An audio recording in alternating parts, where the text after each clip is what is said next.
El panorama musical mundial se ha visto profundamente conmocionado por una noticia sumamente inquietante sobre André Rieu, de 76 años. Reconocido por sus grandiosos conciertos y melodías que trascienden generaciones, nadie esperaba el impacto emocional que siguió a su reciente revelación. Ahora, enfrentándose a la que quizás sea la batalla más profunda de su vida, el amado rey del vals sufrió un alarmante incidente de salud en plena actuación.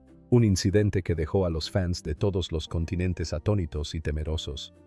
Lo que André Rieu está sufriendo hoy no es solo un momento de debilidad. Es una tristeza que trasciende el escenario y llega al alma de todos aquellos que alguna vez se han conmovido con su música. Antes de comenzar, nos encantaría escuchar tu opinión. ¿Qué significa André Rieu para ti? En una escala del 0 al 10, ¿cómo lo calificarías como artista? Tu opinión importa. El mundo aún se está recuperando del impacto del derrumbe de André Rieu. Pero en realidad, la verdadera desilusión comenzó décadas antes de los focos, antes de los aplausos y mucho antes de la Ciudad de México. Empezó en un hogar frío y silencioso, en el Maastricht de la posguerra, donde la música era sagrada, pero el amor escaseaba. Nacido el 1 de octubre de 1949, André fue el tercero de 6 hijos en una familia católica devota. Su padre, también llamado André Rieu, era un director de orquesta de renombre venerado en el escenario pero temido en casa. Su hogar se sentía más como un cuartel que como un hogar, sin abrazos, sin risas, sin libertad. La disciplina era primordial y la perfección la única moneda de cambio aceptable. André recordaría más tarde: mis padres no me querían mucho. No es un sentimiento, es la verdad. Su madre estaba obsesionada con sus notas y su técnica con el violín y consideraba la creatividad una debilidad. Incluso que un profesor lo llamara artista le resultaba ofensivo, como si la imaginación misma fuera un fracaso. Pero a los 5 años ocurrió un milagro silencioso. Conoció a su primera profesora de violín, una elegante joven de 18 años, cuyas manos expresaban una emoción que él jamás había conocido. Aún no comprendía el romance, pero sentía asombro. Su arco dio voz a un sentimiento que nunca se le había permitido expresar. Y se enamoró, no de ella, sino de la libertad que ofrecía su música. Mientras otros niños luchaban con las escalas, André descubrió el vibrato. No porque quisiera dominar el instrumento, sino porque finalmente sintió que algo se removía en su interior. Sin embargo, la alegría tuvo un precio. En la década de 1960, siendo adolescente, su pasión por los valses y la música clásica ligera chocó violentamente con los rígidos ideales artísticos de su padre. «No te crié para que tocaras valses», espetó su padre. Una frase que no solo rechazaba el estilo de André, sino que intentaba aniquilar su espíritu. El punto de inflexión llegó alrededor de 1968, cuando André llevó a casa a Marjorie, la mujer a la que amaba y con la que más tarde se casaría. Su madre le dijo que se marchara. Esa noche, André tomó una decisión que definiría el resto de su vida. Se marchó y nunca miró atrás. Sus padres nunca asistieron a una sola actuación, ni siquiera cuando alcanzó la fama mundial y llenó estadios en todo el mundo. Pasé años en terapia tratando de entender por qué mi infancia se sentía tan vacía, compartió en una ocasión. La adoración de los fans, los castillos, el éxito, nada de eso pudo borrar el silencio en el que creció. Pero a través de la música encontró un sentido. El violín se convirtió en su salvación, una voz donde antes no la tenía, un refugio, donde la emoción ya no era castigada sino celebrada. Solo cuando tocaba me sentía visto, confesó. Desde el vacío del rechazo, forjó una misión para dar a los demás lo que a él se le negó: alegría, conexión y el derecho a sentir profundamente. A finales de la década de 1970, André Rieu se encontraba en una encrucijada silenciosa, una que calaba más hondo de lo que cualquier espectador podía ver. Había pasado años intentando adaptarse, tocando obedientemente en orquestas tradicionales, incluso bajo la estricta batuta de su padre. Pero la formalidad de las salas de música clásica reflejaba la misma frialdad que una vez sufrió en casa: rigidez, falta de alegría, desconexión. Nadie hablaba de la música, recordaría más tarde. Hablaban del tiempo de sus sueldos, nunca de lo que tocábamos. Ese silencio resultaba demasiado familiar e insoportable. En 1978, con tan solo 29 años, André se separó del grupo y formó la Orquesta de Salón de Maastricht, un modesto grupo de soñadores con poco más que instrumentos y convicción. Tocaban donde quiera que hubiera espacio y sonido, centros comunitarios, bodas pequeñas, pueblos fronterizos olvidados por la élite clásica. No había fama, poco dinero, pero había libertad. Detrás de esa silenciosa rebeldía se escondía una fuerza mucho más poderosa que los aplausos Marjorie. No era solo su esposa, era su brújula, su confidente, su fe inquebrantable. Maestra de formación, escritora de corazón y compositora silenciosa tras el telón, Marjorie cargó con lo que otros habían aplastado el frágil sueño de André.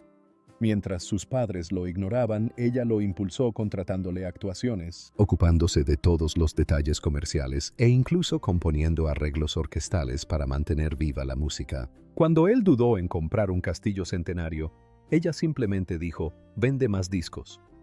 No por extravagancia, sino por visión. No buscaba el lujo, sino que forjaba un legado. Pero ese legado tenía sus raíces en algo más complejo que el éxito. Creció del terreno árido del trauma. André pasó años en terapia no por la fama, sino para sobrevivir. Mis padres no me querían, dijo una vez, no con ira, sino con claridad. No es un sentimiento, es un hecho. Sanar significaba más que reflexionar, significaba reconstruirse. Necesitaba construir un mundo donde la música respirara, donde la alegría tuviera espacio para vivir.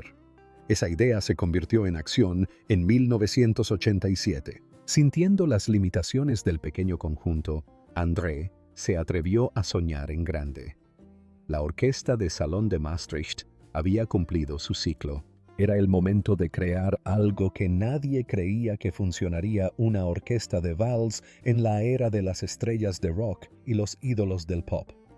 Ese mismo año, fundó la orquesta Johann Strauss, con tan solo 12 músicos y una misión: no impresionar a los expertos, sino conmover corazones. El día de Año Nuevo de 1988. Dieron su primera actuación no en smoking, sino en color y espíritu. Las luces danzaban, la música fluía, el tiempo era igual a quote, 0 segundos, quote, / más de lo que la gente aplaudía, reía e incluso cantaba. Los críticos pusieron los ojos en blanco, pero el público sintió algo real. Nunca busqué la perfección, dijo André. Buscaba la conexión. Actuaban en locales modestos, interpretando melodías folclóricas con grandeza y sentimiento. La idea de la música como celebración, no como ceremonia, estaba cobrando fuerza. Marjorie permaneció entre bastidores, dirigiendo todo desde las finanzas hasta el sonido, y su influencia dio forma a cada nota, aunque el mundo nunca viera su nombre. Terapia, rebeldía. Amor y música habían convergido en un experimento improbable. El tiempo es igual a quote 0 segundos, quote / mayor que él no tenía forma de saber que solo 7 años después, un solo vals en un estadio de fútbol lo convertiría en un fenómeno mundial. Pero incluso entonces el núcleo no cambió. André Rieu no actuaba para impresionar, actuaba para sanar, para sí mismo, para su público, para el niño que una vez tocó en silencio y para el mundo que algún día lo escucharía. Antes de que André Rieu convirtiera un estadio de fútbol en un salón de baile de corazones que danzaban al ritmo del vals, pocos se dieron cuenta de la silenciosa batalla que ya había librado para llegar a ese momento. Su música nunca se trató de ego. Nació del silencio de una infancia carente de amor y de la firme convicción de que la emoción debía estar en el centro de la música clásica, no en sus márgenes. Durante años, esa creencia se gestó en salas de ensayo, auditorios modestos y susurros de duda.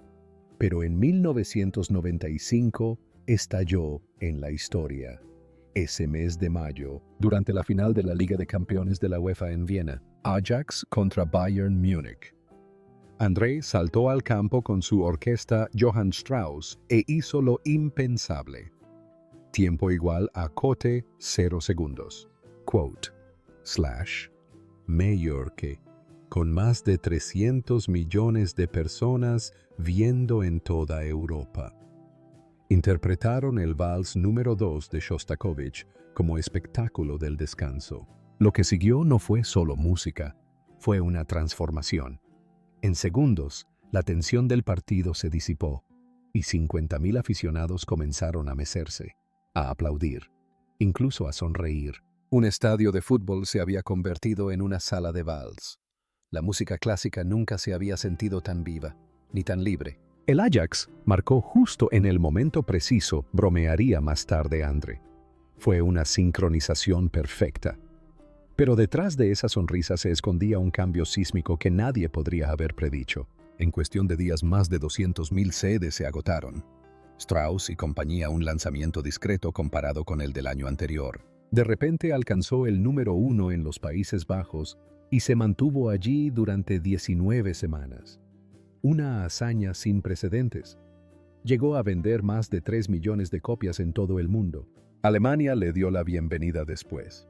Luego Australia, donde casi 90.000 personas llenaron estadios en tan solo 3 conciertos. En Melbourne, 38.650 fans establecieron un nuevo récord para el concierto de música clásica más grande en la historia del país. Por un breve momento, sus DVD ocuparon 8 de los 10 primeros puestos de las listas de éxitos en Australia. Solo Pink y AC/DC lo superaban. Pero este ascenso meteórico vino acompañado de resistencia. Los tradicionalistas se indignaron. Los críticos se burlaron de él. Un director de orquesta incluso tildó su obra de pornografía musical. Desestimaron los vestidos, las luces, las sonrisas, la emoción. Como si la alegría no tuviera cabida en el arte. Pero mientras ellos se mofaban, las familias se vestían de gala, bailaban en los pasillos y lloraban en sus asientos. No vieron un espectáculo. Vieron sinceridad. André había abierto las puertas a una forma artística que llevaba mucho tiempo oculta tras las cuerdas de terciopelo. Devolvió la belleza a la gente. ¿Conoces esa atmósfera solemne de los conciertos de música clásica?, dijo una vez. Eso es precisamente lo que aleja a la gente. Con nosotros no existe. No, y lo decía en serio. En 2008 llevó su sueño aún más lejos, construyó una réplica a tamaño real del Palacio de Schönbrunn de Viena con sus fuentes y candelabros, y la llevó de gira por varios continentes. El mundo clásico quedó horrorizado, pero el público quedó encantado. Para ellos era magia hecha visible. Y en 2010 quedó claro. André Rieu ya no era solo un violinista, era un movimiento, una revolución en ritmo y compás. Un vals que atravesaba la resistencia y llegaba a los corazones de millones. Los críticos podían escribir lo que quisieran. El pueblo ya había elegido, y André ya había ganado. En 2010, André Rieu se encontraba en la cima del reconocimiento mundial. El rey del vals adorado en todos los continentes había construido un imperio de alegría. Pero bajo los elegantes vestidos, los grandiosos salones de baile y los atronadores aplausos, algo invisible se estaba desmoronando. Su alma desgastada por décadas de giras incesantes clamaba silenciosamente por clemencia. Y ese año apareció la primera grieta, no en el escenario, sino en lo más profundo de su ser. Una infección viral afectó su oído interno. Una herida invisible pero catastrófica para un violinista. El equilibrio se desvaneció. El mundo se inclinó sin previo aviso. André, que una vez se deslizaba por los escenarios con una gracia natural, de repente se encontró incapaz de caminar en línea recta. Era como si su cuerpo, después de toda una vida de lealtad, se hubiera vuelto contra él. Por primera vez en su carrera, se vio obligado a cancelar una gira completa. El hombre que había construido su nombre sobre la base de la confiabilidad ahora tenía que decirles a miles de fanáticos: «No puedo». Se rompió algo dentro de él. Fue la primera vez que realmente temí que todo esto pudiera terminar. Más tarde diría con voz llena de silenciosa tristeza. Pero la vida aún no había terminado de ponerlo a prueba. En diciembre de 2016, durante lo que debería haber sido una alegre gira navideña por el Reino Unido, recibió un golpe de otro tipo.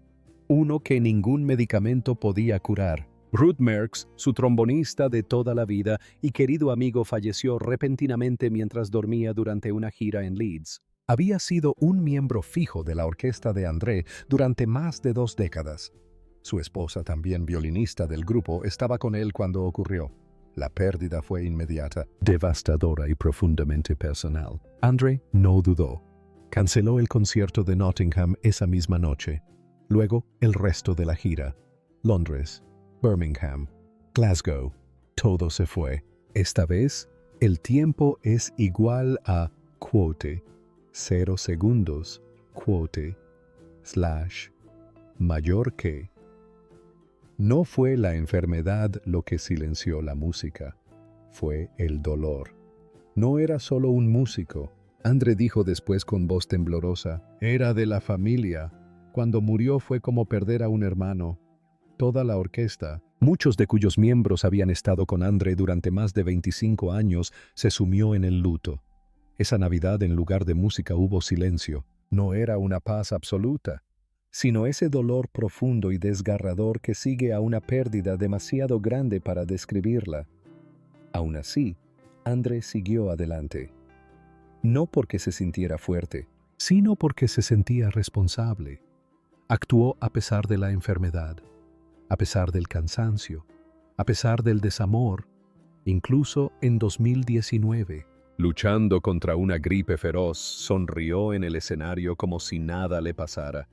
No porque no estuviera sufriendo, sino porque sabía que detrás de él había un equipo, una familia, un legado. Y más allá del escenario, decenas de miles de fans que habían esperado meses, incluso años para verlo. No podía defraudarlos. Así que tocó. Pero ninguna cantidad de resistencia pudo evitar lo que sucedió en marzo de 2024, a los 74 años, durante una gira muy esperada en la Ciudad de México, una ciudad conocida por su aire enrarecido y su altitud implacable. Su cuerpo finalmente cedió. Después de solo su segunda actuación, Andrés se desplomó entre bastidores, con fiebre, sin aliento, desorientado. Se apoyó contra una pared fría y susurró una verdad que jamás había dicho en voz alta.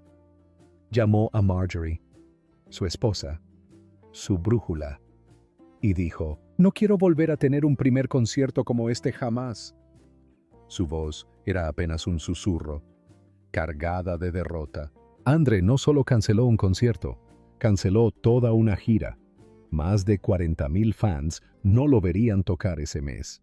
Pero el verdadero peso de esa decisión no fue logístico, fue emocional. Por primera vez en su legendaria carrera, André Rieu, el hombre que bailó durante décadas sin flaquear, tuve que parar, y en ese silencio la verdad quedó al descubierto. Incluso las leyendas tienen límites. Incluso los reyes deben descansar. Para cuando la salud de André Rieu comenzó a flaquear, una persona se levantó en silencio para afrontar el momento. Su hijo Pierre, el niño que había crecido a la sombra de las salas de conciertos, se había convertido en un hombre. Tranquilo, firme y ferozmente protector, desde bambalinas. Pierre comenzó a cambiar el ritmo de la vida de su padre.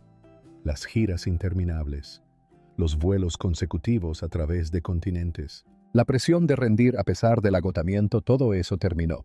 No más carreras a través de zonas horarias. Se acabó sacrificar el bienestar por los aplausos. De ahora en adelante, solo Europa, cerca de casa, cerca de la seguridad. Pierre ya no se limitaba a gestionar el negocio. Se había convertido en el discreto defensor de su padre. Su presencia marcó un punto de inflexión, no solo en la forma en que André trabajaba, sino también en su forma de vivir. En la debilidad, André descubrió la fuerza. Al caer, encontró a alguien que lo sostuviera. Y en el silencio que siguió a los conciertos cancelados, escuchó algo inesperado, la voz de la vida misma, que suavemente lo instaba a quedarse, pero solo bajo sus propias condiciones. Luego llegó el silencio que alcanzó al mundo entero. Durante la pandemia de COVID-19, la carrera de André quedó paralizada. Todos los conciertos cancelados, todas las giras pospuestas. Para un artista cuya vida se basaba en la conexión con el público, el vacío fue insoportable. Financieramente fue catastrófico. Decenas de millones de euros perdidos de la noche a la mañana. No se trataba solo de dinero, se trataba de personas. Cientos de músicos técnicos, diseñadores, proveedores de catering y personal de producción se enfrentaban a la incertidumbre. Sin embargo, André tomó una decisión que pocos habrían tomado. Se negó a despedir a nadie. Mes tras mes pagaba cada sueldo con sus propios ahorros discretamente sin publicidad. En un momento dado, incluso puso a la venta su preciado Stradivarius. No porque quisiera perderlo, sino porque temía perderlo todo. No podía soportar la idea de dejarlo ir, dijo más tarde, pero no podía soportar aún más la idea de abandonar a mi gente. Encerrado en su castillo, André escribió, no para impresionar al mundo, sino para sobrevivir.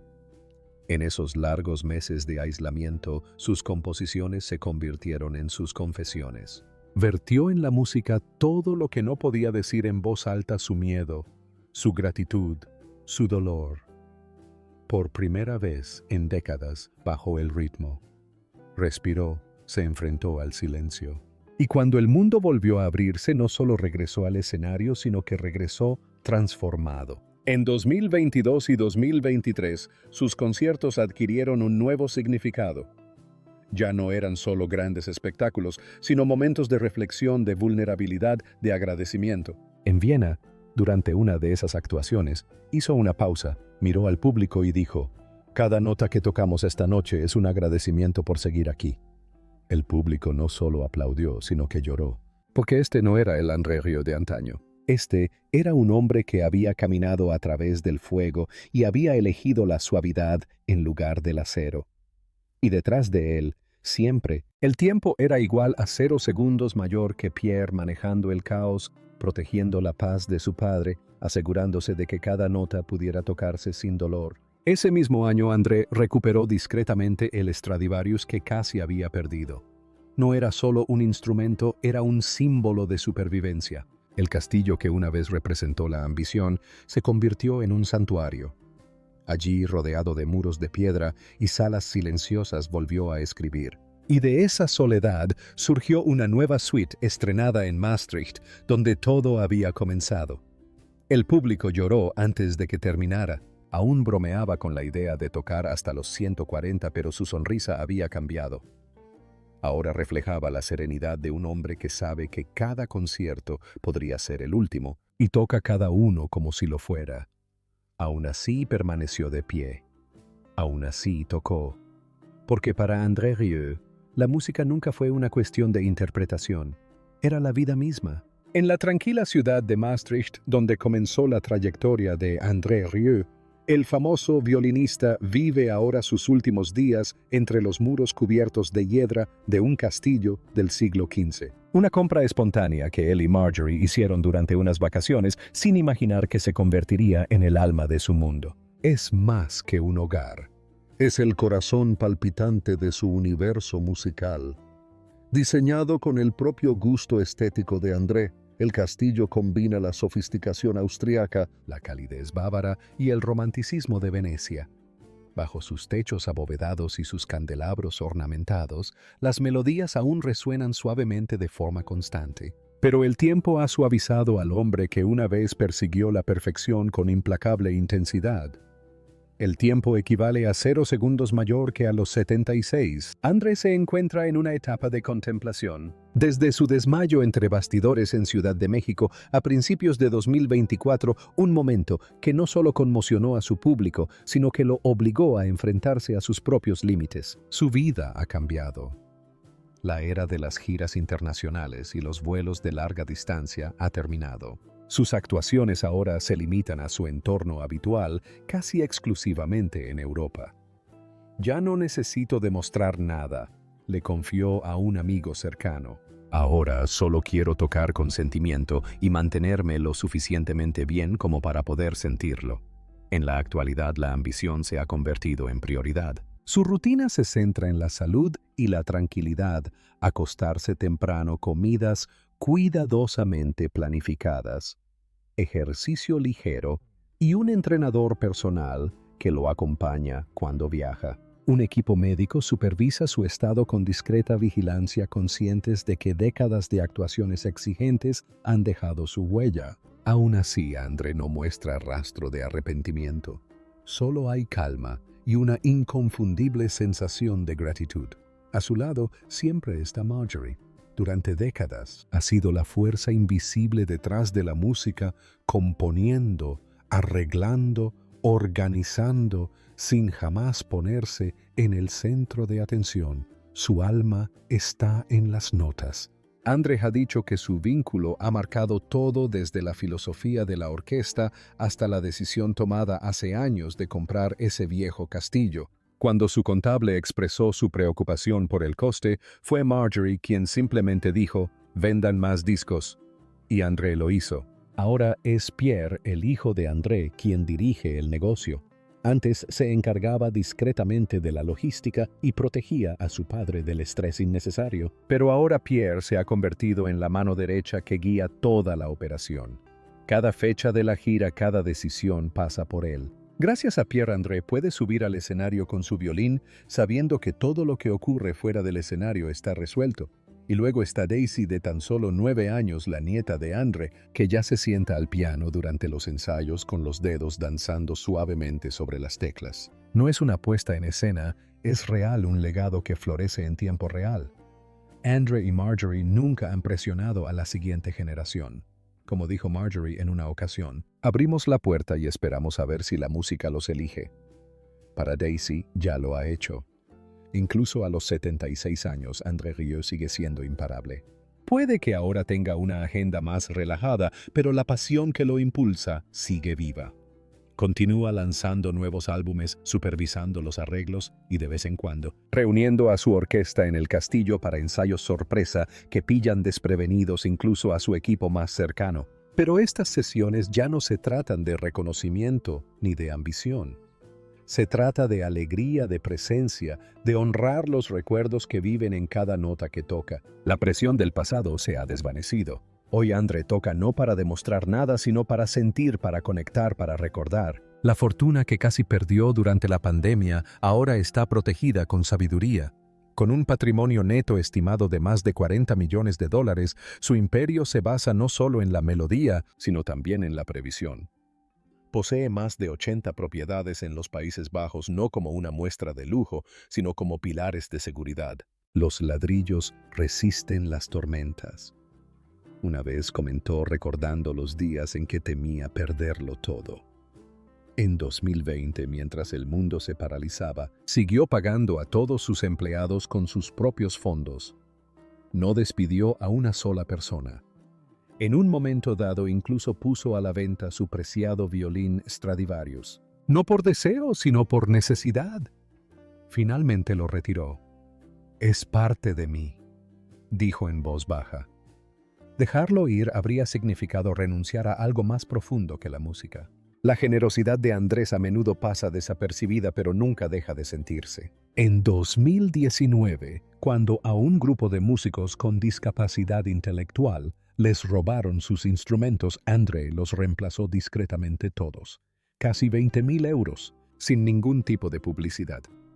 Cuando la Catedral de Notre Dame se incendió, ofreció 700 toneladas de acero para ayudar en su reconstrucción. Sin comunicados de prensa, sin titulares, solo la acción discreta de un hombre que siempre ha creído en hacer, no en declarar. El André Rieu de hoy ya no lucha por convencer al mundo de que la música clásica ligera tiene sentido. Ya lo ha conseguido.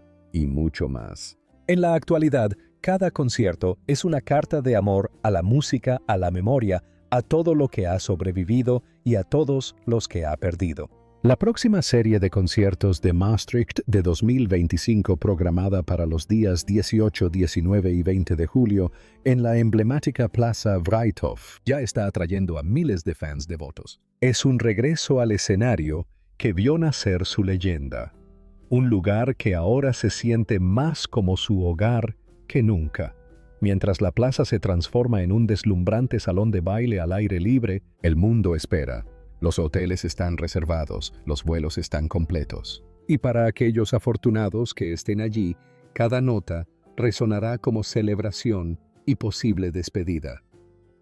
Está bien, podría ser su última gran actuación en el escenario mundial. Todavía bromea con la idea de tocar hasta los 140 años, pero la calidez en su voz ahora transmite la sabiduría de alguien que sabe lo fugaz que puede ser el tiempo. Cada arco es un agradecimiento, una ofrenda silenciosa, no a la fama ni a la fortuna, sino a la vida, a Marjorie, a Pierre, al público que lo ha acompañado durante décadas. Y si después de este verano el violín se silencia, no será por agotamiento, será porque la historia ha sido contada. El tiempo es igual a quote 0 segundos, quote, slash, mayor que, completamente bellamente. No habrá grandes discursos de despedida, ni saludos al telón empapados en lágrimas. Si esto es un adiós, llegará como André siempre ha dado todo lo demás, a través de la música, a través de la gracia, a través del silencio, de un vals que se prolonga unos instantes más de lo esperado, porque su historia nunca se trató de ser el centro de atención, siempre se trató del alma. Si la música de André Rieu te ha conmovido, te ha brindado paz, o te ha traído algún recuerdo, ahora es el momento de devolverle el favor. Comparte esta historia, deja un mensaje, hazle saber, porque mientras el mundo se reúne una vez más bajo el cielo veraniego de Maastricht, nosotros también estaremos observando. Y les prometemos mantenerlos informados, porque en algún lugar detrás de la cortina de terciopelo y el violín dorado, André sigue escuchando.